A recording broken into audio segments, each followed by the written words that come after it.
Hello, this is Maria Borgoff, and this week I have been thinking a lot, talking to a lot of people about the importance of emotional processing. Really, the importance of journaling and writing things down. So, when I was a kid, whenever I was really upset, whenever I was angry, or I was trying to kind of explain my feelings or maybe kind of like argue my point, my mom would say, you know what, just go write it down. Go write it down. If I was, a lot of times I was kind of like stuck with how to articulate how I was feeling by saying things. So I got into this really great habit of writing down my emotions, writing down my feelings, writing down the situation that was happening. And what happens when we write things down, when we take time to journal, and when we do that kind of processing on paper versus recounting a story or doing it out loud with another person, is it's something different happens.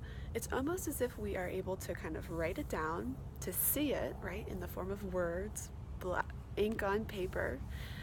We can see it, and then we can let it go a little bit more easily, or we can transform that emotion or feeling more easily after we've written it down.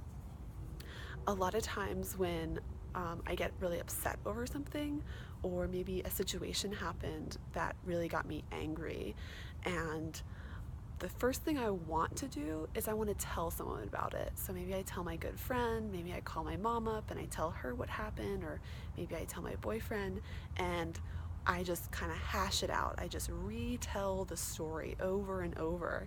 And it doesn't make me feel better. It actually makes me more anxious. It kind of allows me to re-experience that thing that happened to me, and by telling it over and over, by talking about it with someone who didn't experience it, with someone who might not completely understand how I feel, or maybe with someone that doesn't really care very much or doesn't place a lot of importance on the situation. When I talk about it, it really makes it worse.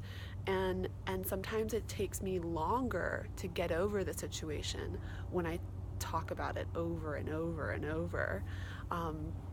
You can kind of think about a train going on a track, and the more times that you say it out loud, the more times you talk about it with that same emotion kind of bubbling up, it's that train going around the track, and it's kind of building momentum. It's getting stronger, and it actually makes it more difficult for the train to get off the track. But when you write things down, when we journal, journaling is not only a great exercise for emotional processing, but it makes you a better writer. It makes you a better speaker. It makes you a better communicator with others. And just all around, you will get better at expressing yourself.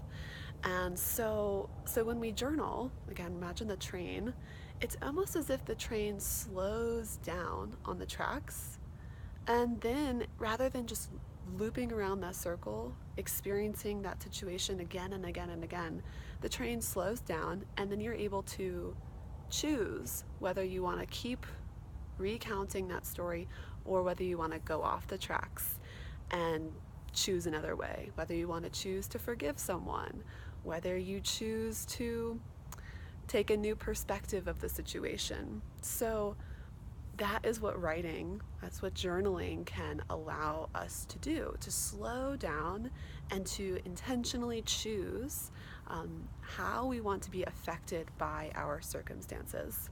So a lot of people journal before they go to bed, at night, just write down how their day was, what happened, how they're feeling, maybe even making note of something that they would like to do differently, maybe a goal that they have for the next day.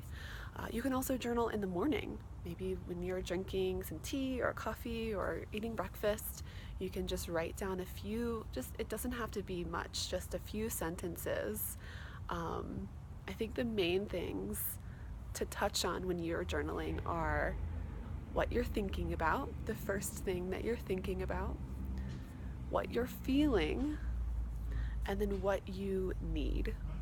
That could be anything. Do you need to talk to someone?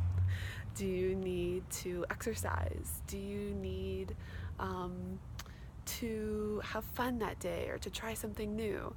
So, what you're thinking about, the first thing that comes to your mind, what you're feeling, the emotions that are bubbling up. This could be anything, and maybe there's lots of emotions. Write them all down. And then what you need in that moment, not in a week, not in a month, in that moment when you're writing, what do you need right now to make you feel better than you felt when you first started? So that's a little exercise if you want to try that. Again, you could do this in the morning, you could do this at night, you could do this in the middle of your day, or maybe you use these 3 questions right when you are really emotionally charged. So you can do this really at any point of the day, and it's always going to help you. It's always going to help you to express yourself clearly and to process those things that are difficult to articulate. So I hope this has been helpful, and I'll see you next week.